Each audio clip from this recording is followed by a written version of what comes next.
At home, a surprise twist in a case that we've been following for years. A young man accused in an armed carjacking that turned deadly could now be headed to trial. As part of a controversial plea deal, he would have avoided prison time. But in a rare move today, a judge said not so fast. Rob Olson joins us live from outside the courthouse tonight with details on this for us. Rob? Yeah, Randy, you know, plea deals are rarely rejected, which is why this one came as a big surprise to all sides in this courtroom today, especially since this was a plea deal hearing that went on for hours with statements from the family of the victim, from the man who was set to accept this plea deal, from the prosecution, from the defense, but the judge laying out his reasonings why he decided to toss this out, which is exactly what the family of Stephen Markey had been begging for.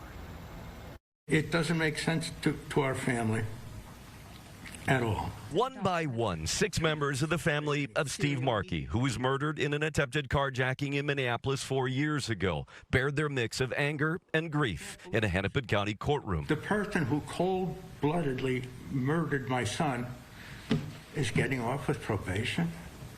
And why? Because he's a whole new man. Begging the judge to reject a plea deal that would have put 20-year-old Hussein Braveheart on probation instead of nearly 22 years in prison for aiding and abetting murder. My reaction to the plea agreement: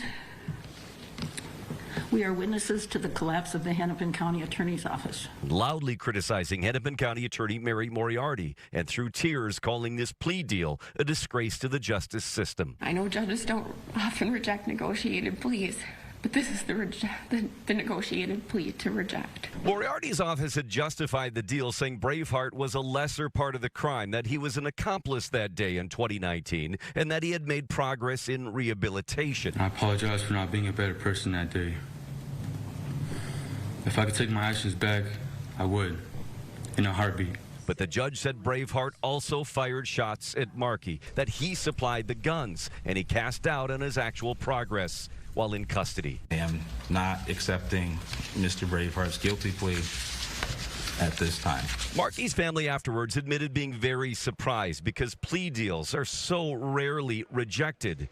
And while this is what they wanted, they know it's a case that is now far from over. I would be very surprised if it isn't a trial, and we will get through each day of the trial just the way we've gotten through each day of this.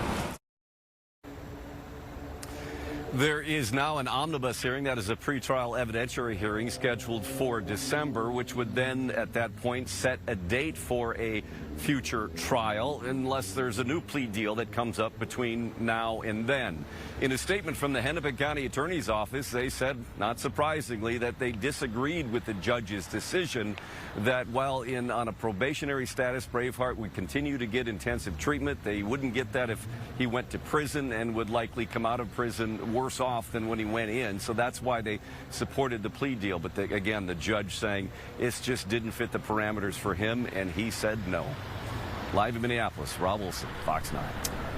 Another case